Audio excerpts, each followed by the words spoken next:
You're in the war room. It is 3 October, year of our Lord 2020. We're doing specials today. The first special was President Trump and the CCP virus. We were honored to have Miles go on for the entire hour. Explosive. We're going to now have in the second hour about the Vatican's deal with the devil, but we got breaking news and special. We bring in Mayor Rudy Giuliani. We're on Newsmax TV, Real America's Voice, which is Dish Channel 219, John Frederick's Radio Network, G News, GTV, and Mandarin throughout the world. The show's on fire because of our distribution partners. Remember, almost 16 million downloads on the podcast. Okay, I want to now turn to, I think we have Mayor Rudy Giuliani, the president's lawyer, and also the president's, I think, consigliere. Mayor Giuliani, thank you very much for taking time away from your busy day to join us. Tell us, I mean, where do we stand right now? We're 1 month out from the election, and the president now has the CCP virus, and of course, much of his high command has it. Bill Stepien, the campaign manager, Kellyanne Conway, former senior advisor. You've got the First Lady's got it. We just breaking news, Senator Ron Johnson, who put out the report on Hunter Biden in China this week. Obviously, the Ukraine, the big report he was doing, but it also had the China part of it. Miles Grove's been on here saying, hey, I've been warning about this for years, in particular the last 9 months. The Chinese Communist Party is very focused on taking down America. And now they're sitting there saying, hey, nobody in America can hide from this because now it's in the Oval Office and the President of the United States has this. Can you give us an update? What you're thinking about where we stand 30 days out from this election, now that the senior commander of the Republican Party, Ronna McDaniel, and others have this virus? Where do we stand right now? Well, I think we just move ahead as if nothing happened. I mean, the president can be okay. Everybody else is going to be okay. This is a good lesson for the American people that we can fight through this. I mean, the president contracted this because he wouldn't go hide in a bunker or hide in a basement like his opponent. Imagine if the president of the United States had done what Joe Biden did for the last 4 or 5 months. This country would be traumatized. I mean, part of this is absolutely doing the right things to do the best you can to control the disease. The other part of it is not to let it paralyze you and destroy you as a nation, as a person. I mean, it's like going too far in dealing with any disease. This is a disease. It has a certain fatality rate. The fatality rate now is not that abnormal. It can be dealt with. It can be treated. I think the president's going to show that. Meanwhile, the rest of us, luckily, I took a test. I was there, and I'm negative, and so are a lot of other people. So we gotta pick up the baton for a couple of days and keep this campaign going. He's in total communication with everything and everyone. He's basically feeling well enough that under normal circumstances, he'd probably fight right through it and function. So no reason to get alarmed. We should be out there making the case for him. He'll be back in a few days, if not a week, in full swing. Meanwhile, he's on the phone. You know how he uses that phone. It's like a weapon. And I'm sure very soon he'll be doing virtual events. And meanwhile, we've got a whole group of people that are ready to go out there and pick up the ball for a little while for him. He's been doing it for us now for 3.5 years. And I say to his supporters, it's time for you to step up.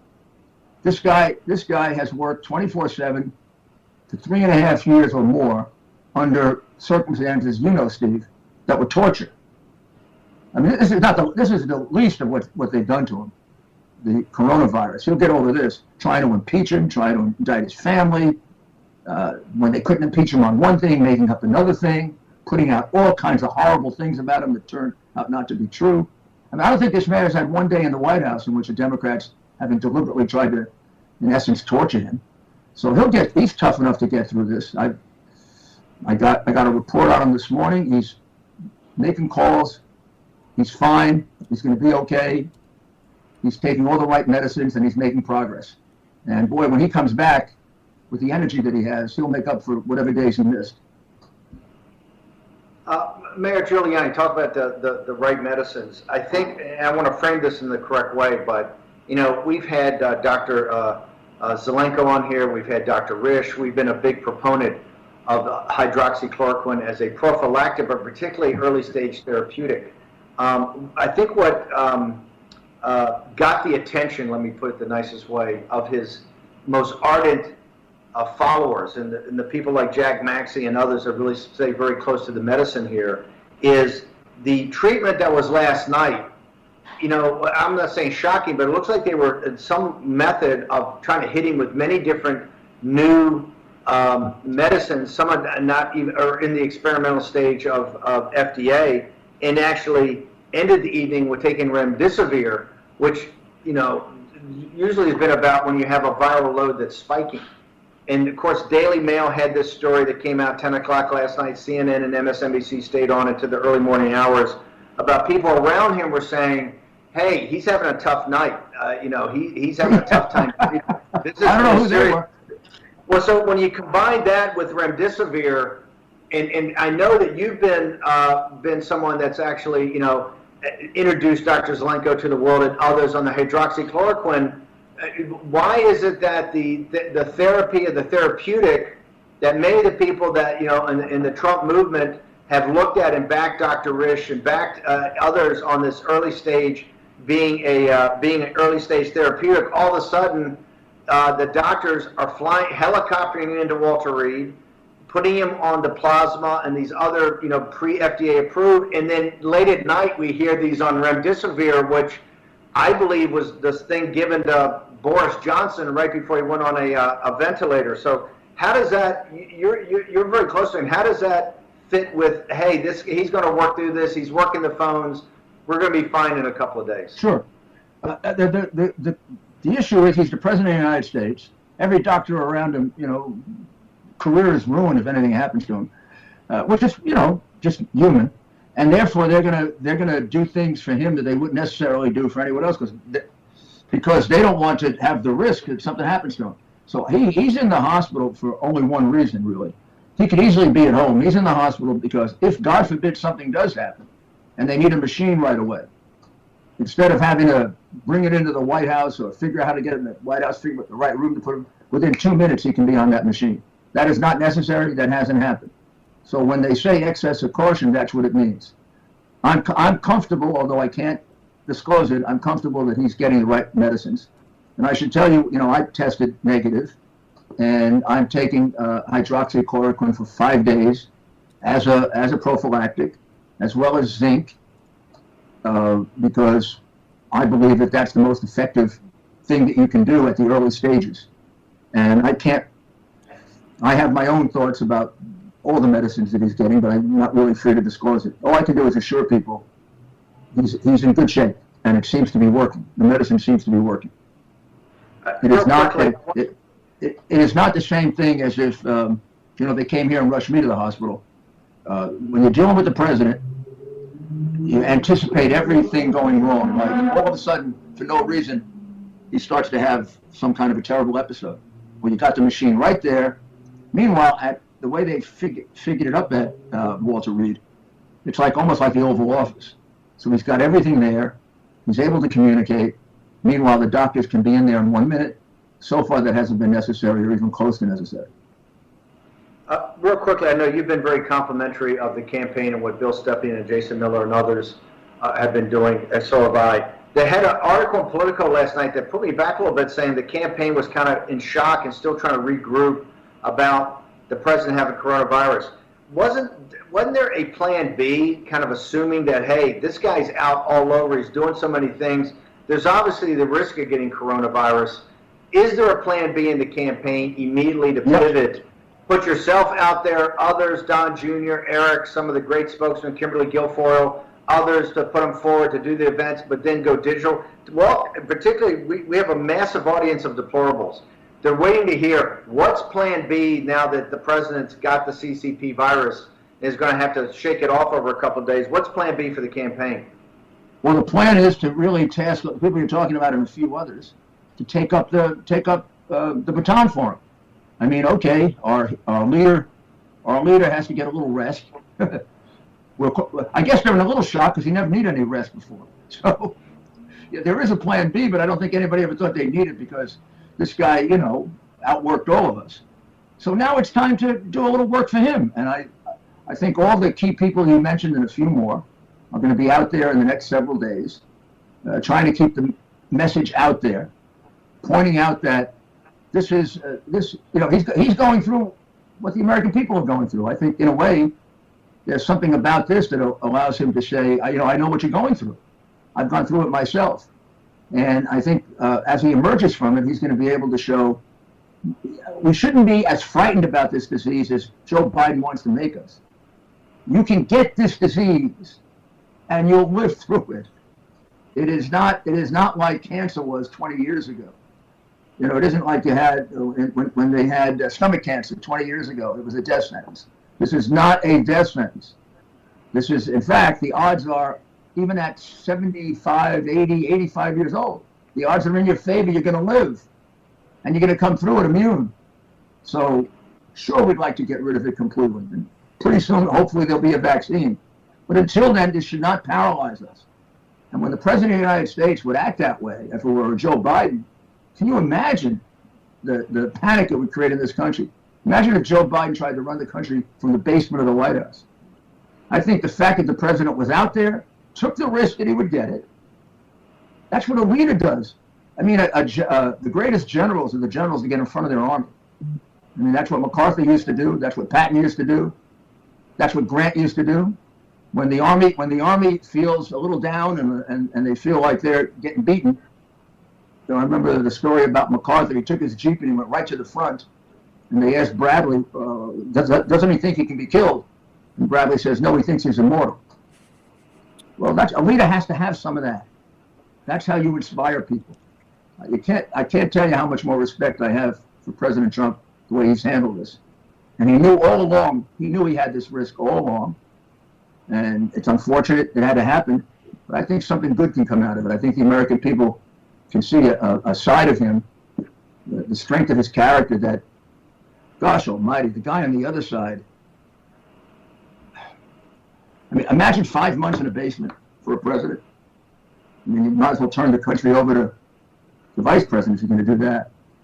So I think something really good can come out of that. And I think all his supporters got to pick up now.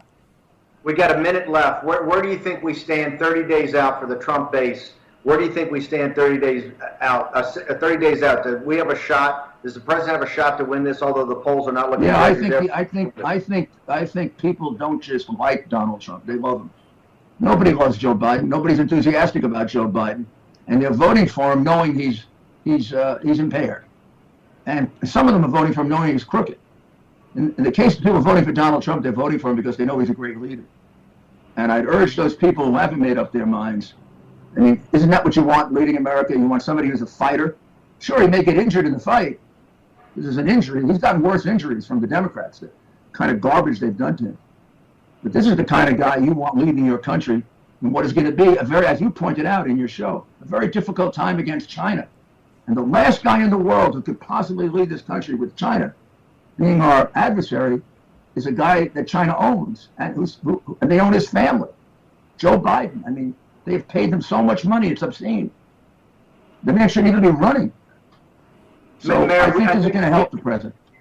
You've got a daily show at 4 o'clock, it's 4 o'clock in the afternoon, or 3 o'clock in the afternoon, or 4 o'clock on WABC? 3 to 4 on WABC, and my podcast, rudyscommonsense.com.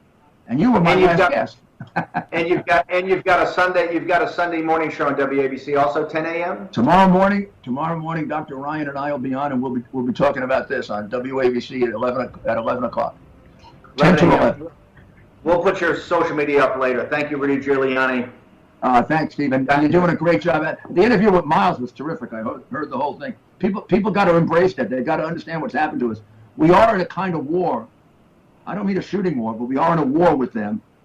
And boy, the last guy that should be involved in that is Joe Biden. Thank you, Mary. Rudy Giuliani. I'll be back in a moment.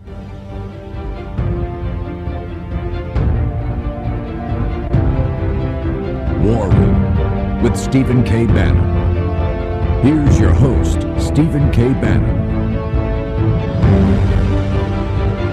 Welcome back here in Midtown Manhattan, anchoring the show today. You're in the War Room. Breaking news all over. They're about to start a press conference with Commander Connolly, Stephen Connolly, who's the president's personal physician. and we will go to that if there's breaking news on that. We got Jag Maxey in the war room in Washington, D.C., in the nation's capital on Capitol Hill, monitoring Walter Reed in the press conference. We just had Mayor Rudy Giuliani. I want to thank Miles Grove for a fire-breathing first hour on his new warning to America. And I want to thank, we're going to bring in now Liz Yore, who's our Vatican expert. This is the second part of our special, the Vatican's deal with the devil. Huge breaking news out of Rome this week with Mike Pompeo. Liz, thank you. And I want to thank Mayor Giuliani for taking time out of a busy schedule to give us an update as the president's lawyer and his closest advisor. Liz, set the stage here. This is the second big massive event this week. One is the CCP virus comes to the Oval Office. The second, and really the most important up until then, was the Vatican's total dismissal of the Secretary of State, who essentially flew to Rome to have a meeting, right, and was really dissed and dismissed by the Vatican. The whole world's Catholic community is up in arms, and now a lot of politicians about the geopolitics of it. Set the stage. What is Pope Francis doing, cutting a secret deal or extending the secret deal with the atheistic Chinese Communist Party? Exactly opposite of what John Paul II did in the takedown of the Soviet Union. Yeah, Steve, the battle lines are being drawn. Our enemy, the CCP, the brutal regime of President Xi, has secured a surprising ally in the Vatican. And, you know, sending our great military leader, Pompeo, I think has been an important step.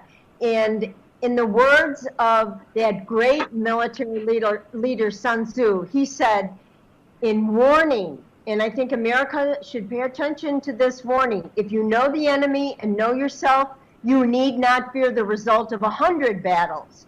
If you know yourself, but not the enemy, for every victory gained, you will suffer a defeat.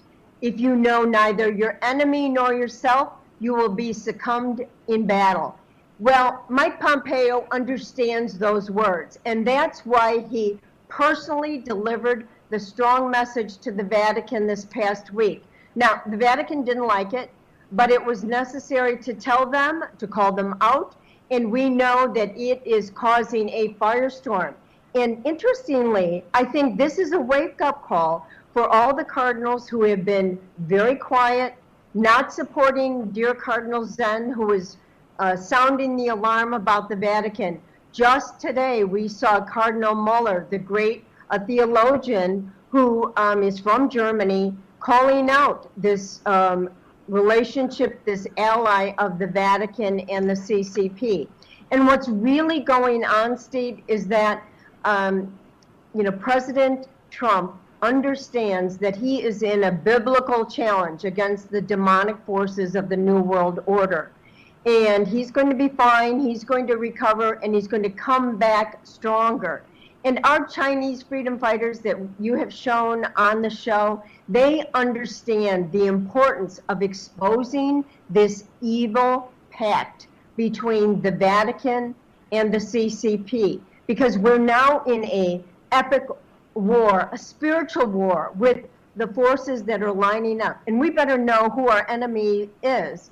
And this is what's happening. It's a big weekend for the Vatican. The Pope is going to unveil yet another encyclical called Fratelli Tutti, which means all brothers. And what this is going to be yet again another new age, new world order, environmental spiritualism call to action. And frankly, this is a Pope that has said, shockingly, that the virus is caused by our climate crisis. This is the big lie that the Chinese are going to be using the Vatican. They're going to be using the Vatican as cover to buy their silence about the violence that is going on, the spiritual warfare, the persecution of Christians and Catholics, but they're also buying the silence of the Vatican about the CCP. And this is what's going on, and this is why we have to alert the world about this insidious China-Vatican deal, because it is, in 2017, President Xi said, All roads lead to Rome. He was setting the stage for what is going to be happening in Rome, the advancement of the globalist agenda. And Francis is the willing and complicit servant of the CCP. And that's why you see the Vatican Bank is now starting to implode with scandals, financial scandals, as big as the sexual abuse scandals. They're starting to unfold right now. I was very interested in what Miles had to say about the Vatican being, the Vatican Bank being a laundering facility for the CCP. But this is where it's all going to be happening. And to our shock, we thought, oh, well, we're going to have another pope that's much like John Paul II, St. John Paul II, a battler, a warrior against communism. And this is not happening. In fact, we have an ally of communism. And what we're going to see, Liz, let me ask you. Last time I checked, I thought the Pope was supposed to be the vicar of Christ on earth. This is what people's heads are blowing up. How did the vicar of Christ get into the business of cutting secret deals for cash money with the biggest totalitarian, atheistic, materialistic government on earth, whose number one priority is to strip any spiritual yearning or development of their own people? How did we get into this situation? Steve, we got to this situation because of Ted McCarrick, the bag man for the Vatican, the former Bishop of New York, the former Cardinal of Washington, D.C., a power broker that wheeled and dealed with all the global powers, most especially the democratic powers in our country. He traveled around the world for Hillary Clinton and for Bill Clinton and also for Barack Obama. He was the secret behind the Cuba deal, which to our horror into the Cuban freedom fighters in Miami, a secret deal that neutralized and normalized relations with Cuba. McCarrick is a communist. He is a sexual predator. He was given free rein by Pope Francis. He was resurrected by Pope Francis when he was put out to pasture by Pope Benedict. And this is the man who was sent at least 4 times to China on behalf of Pope Francis to begin negotiations with the CCP. And so as a result, this isn't surprising that we have one of the most notorious, evil, compromised men negotiating with the CCP on behalf of the Vicar of Christ. You know, when Pope Francis came out on the loggia on March 13th, 2013, he did not talk about being the Vicar of Christ. He identified himself as the Bishop of Rome. And many were very concerned about that because he didn't put on the traditional dress that the Pope puts on. He talked about himself as the Pope of Mercy. This is a papacy of a cult of personality.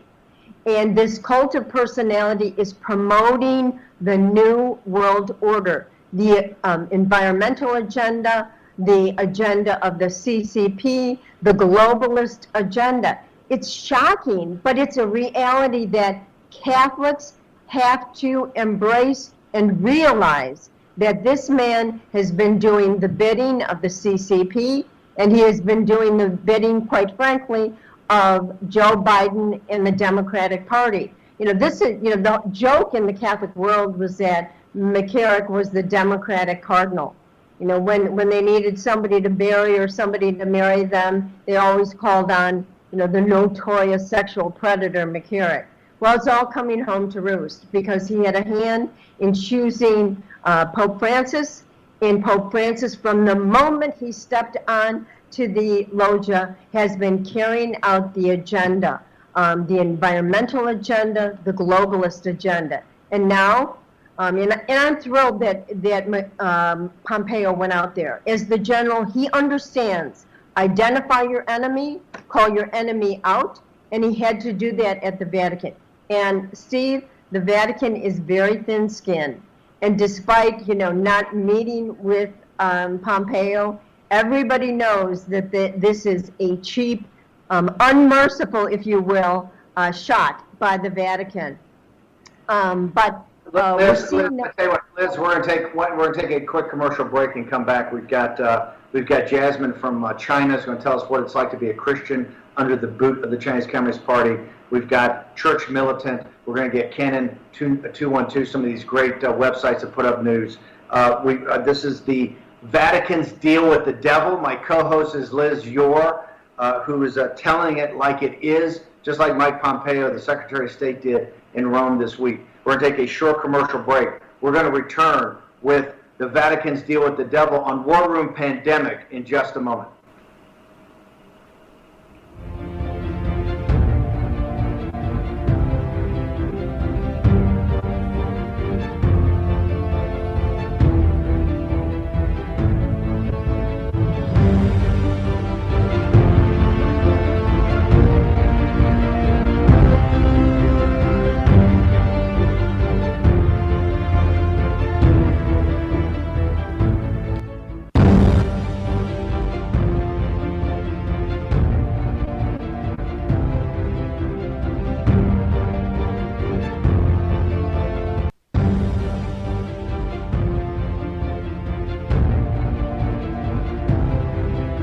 War Room with Stephen K. Bannon. Here's your host, Stephen K. Bannon.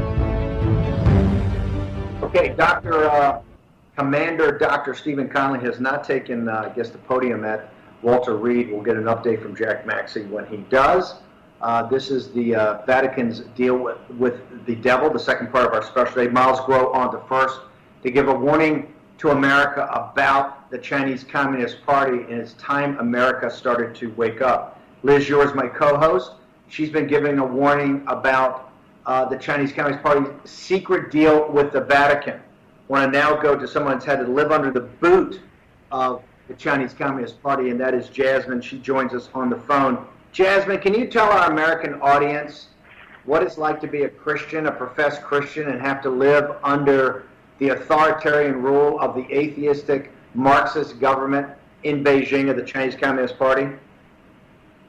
Hi, Mr. Stephen Bannon. Thank you for having me again. Yes, we all know that the Chinese Communist Party doesn't respect any religion, and yet they're controlling all the churches in China under the Free Self-Patriotic Church umbrella.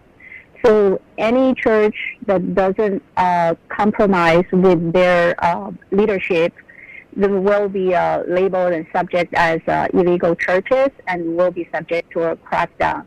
And many faithful believers and church leaders don't want to compromise their doctrines. So they then seek the alternative of getting into underground churches, family worship, but the government is cracking down these worship sites in forcing you to join the patriotic church. And if you don't, some of the leaders would be subject to arrest. But despite all this, the church... Jasmine, let me ask you, in mainland China, does the Chinese Communist Party hold itself up as God and she as a God? I mean, did they really let any Christians or Buddhists or Catholics, do they really let anybody that has a spiritual inclination worship in the manner they want, or do they hold the Chinese Communist Party up as basically God and she as a God? Well, what the Chinese Communist Party is doing, certainly they are considering themselves as God. That's why they force people to post Communist Party as a red flag, and also taking off the cross. Now, well, just look at the international song that the Communist Party teaching everyone. Since we were in kindergarten, we're forced to learn with memory. It says, no saviors from on high believers. No faith have way in prince and peer. So they want everyone to worship the CCP, their leader, as the God. Jasmine, Jas- this is Liz. This is Go ahead, Liz Liz. Yore. I was wondering, we have been hearing that the persecution is being ramped up, not only against Catholics in the underground church, but even Catholics in the patriotic church, and that any bishops that are not joining the patriotic church or priests are being arrested, detained, and tortured. What do you hear? Exactly. So that anybody who doesn't want to compromise with the leadership of the patriotic church, whether you're underground or in the open church, you are subject to their persecution. They can label you as illegal anytime they want. Let me ask you this. What's the impact of the new law that is not allowing children to even worship anymore? Anybody under the age of 18? This is not a new law. It's ever been since it's there. They don't allow children to worship under 18. They claim it as a brainwash. They don't allow the church to brainwash anybody younger than 18. So during the worship time, if you bring children under 18, they're being asked to a separate room. They're not allowed to sing church hymnals. They're not allowed to listen to the sermon. They're just kept there as a nursery room. Jasmine, thank you very much for joining us. I really appreciate it. Your reports on what it's like to be a professed Christian in communist China is always very moving. I want to thank you very much for joining us today. Thank you for having me, and we'll pray for President Trump and the First Lady for their quick recovery. The almighty hand and the healing hand of God will carry them through this stressful time. And we love you, Stephen Bannon, Mr. Stephen Bannon. Thank you, Jasmine. Really appreciate the prayers for President Trump. Liz Yore, this is what I don't get. We have Jasmine and hundreds of these people from the whistleblower movement, the new federal state, that come on the show every Saturday for months and months and months. It's obvious what the Chinese Communist Party does. It's obvious, and you look at what these devils do. They will not let the little children. What did Christ say in the Sermon on the Mount? Right? Let the little children come to him. They particularly don't let the children hear the word of God. Right? And this is just not for Christianity or for Catholics. It's for the Tibetan Buddhists. It's for the Uyghurs. It's for the Falun Gong. They don't want any spiritual yearning, no spiritual teachings. These are bloodthirsty monsters. How can the Vatican, how can the Vicar of Christ be in a deal with these people? It's incomprehensible. The CCP is literally eliminating faith in one generation. There will be no religions. They're wiping it out among children 18 and under. And you know what's interesting is we had the Secretary of State, Mike Pompeo, telling the world about Catholic bishops that are being arrested and detained and tortured, and we get silence from the Vatican. So we have our own Secretary of State spelling out the horrible stories of martyrdom that are going on right now in China, while the man who should be, has the pulpit as the Vicar of Christ remains mum because his handlers in the CCP are buying his silence. This is an issue and a news story and a reality that has to be recognized by the world. Steve, you have brought this to the world. That's why you and Archbishop Vigano, the whistleblower at the Vatican, are number 1 and 2 on the Vatican's what they describe as the anti-Francis list. But courage begets courage, doesn't it? And Mike Pompeo's courage was recognized by other Secretary of States around the world. And Vigano's courage is now being recognized by other cardinals. So, this is the time when we need to join forces, speak loud, and protest about this unholy alliance. Because frankly, this is no longer the Holy See. This has become, with their new partnership with the CCP, the unholy See. And as a lifelong Catholic, It's shocking to say these words, but it's a reality, and we can't put our head in the sand. We have leaders in Trump and in Pompeo who are taking the battle to the world. This is a spiritual battle, and it's, frankly, we are the ones that we have been waiting for. Every single person has a role to play in spreading the word about what's going on in the Catholic Church and in standing up and protesting about this unholy alliance. We're going to hopefully be joined in a second by the head of church militant, Michael Vories, one of the most outspoken critics of the work of Pope Francis. But I've got stunning news just reported. Chris Christie has just announced that he has the CCP virus, that he is also infected.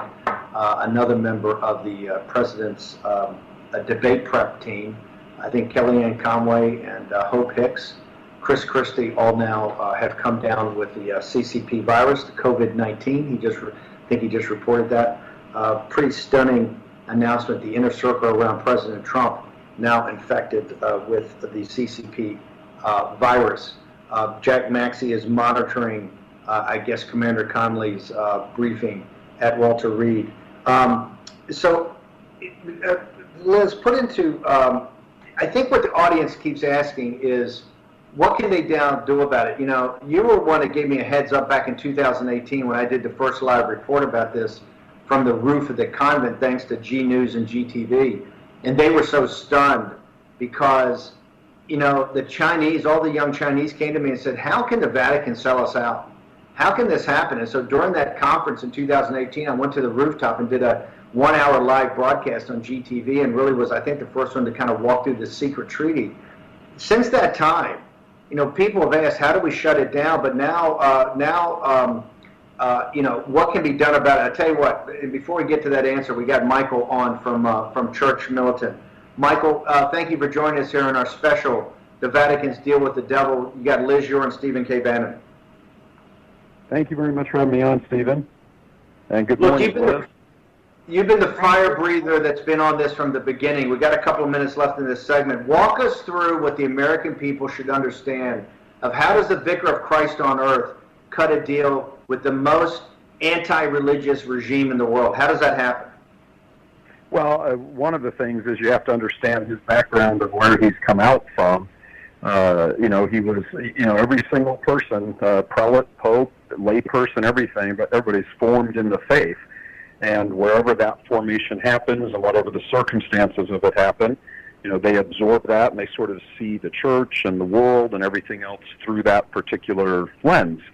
Well, he grew up in a world of, a community in South America where liberation theology, which is Marxist, we know from, a number of years ago, that was planted in South America specifically by the KGB to undermine the Catholic Church. They did a really good job.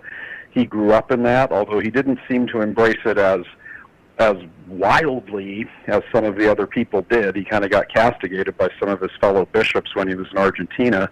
But nonetheless, you can't embrace any of that without diluting and polluting the faith. And to the degree that he's embraced it, its roots are Marxism, it's globalism. All these isms we're always talking about are essentially the same thing. So he comes to this from a love your neighbor, take care of the poor sort of thing. He's kind of drunk the Kool-Aid. I think the people around him are the ones actually pouring the Kool-Aid. They are absolutely 100% committed to this. They have no supernatural faith. I'm talking to some of the cardinals around him, like Maradiaga, and then a number of American cardinals like Supich and all these guys. But they play the music he recognizes when they meet with him. It rings softly in his ears, and he embraces everything they say. That's a charitable view of it. It's hard to gauge, because he'll come out and say something against, various things about the sexual revolution, abortion, and contraception, and whatever. He'll say these things. You'll notice none of these other guys ever say anything about that, except to downplay it. Any of the sexual morality, they downplay it if they ever reference it at all. So my read is that he's been, he just has this view of the world that's kind of naive. And, He's been sort of schooled to think that the West and capitalism and everything about it, Western civilization, everything is bad thing. And that just gets reinforced with him every day because of the cheats and the gay cardinals and everything else around him. Michael, can you hang on for 1 second? We'll hold you just briefly over the break. I sell a few commercials here to pay for this. We're going to return with the Vatican's deal with the devil. Liz, yours, my co-host, Michael Vories from Church Militants, our guest, will return in just a moment.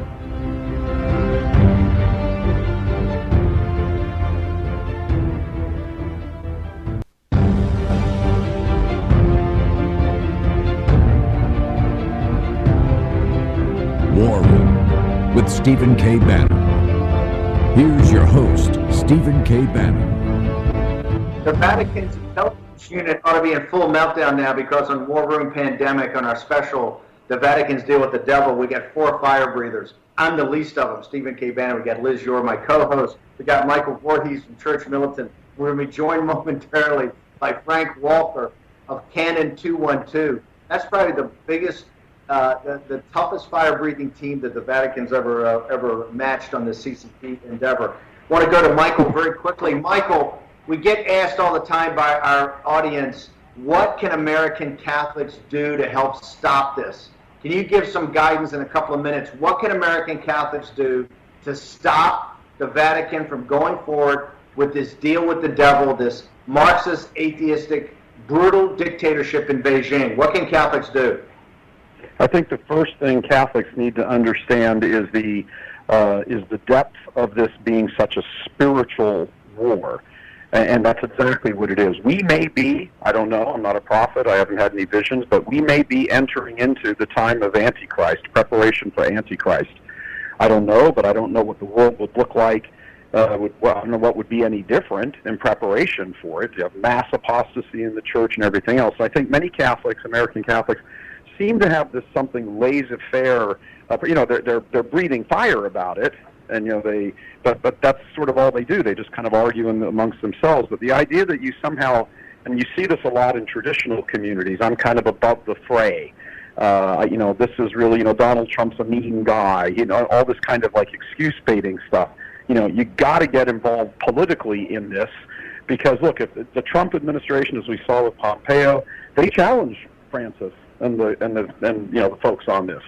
The only check left against communist China is a strong America on the temporal level. Is a strong America, and Beijing, Biden is their ally. So if American Catholics don't realize that not only what's going on in China and the whole bit, that's just a precursor of what's going to happen here in a Harris-Biden administration. The Catholic Church will be unrecognizable within probably 2 years after a win by Biden. So to be not involved in this politically and to think you're somehow above the fray and, you don't want to get your hands dirty in politics and Donald Trump's a mean guy and you go to war with the army you got. And this is the army we got. And to sort of dismiss yourself from action and just retreat into piety, I think is a really, really bad way to go.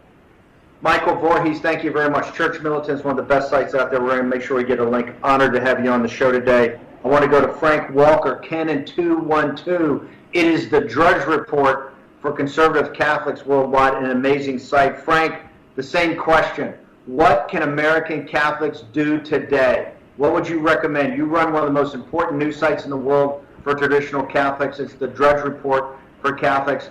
What would you recommend to our audience they do today to help stop this deal between the Vatican and the Chinese Communist Party? I think it's a political issue, really. First they have to pray. They have to use the traditional faith and not compromise. But what they're doing right now, putting pressure on the Vatican, is good because you see with Trump.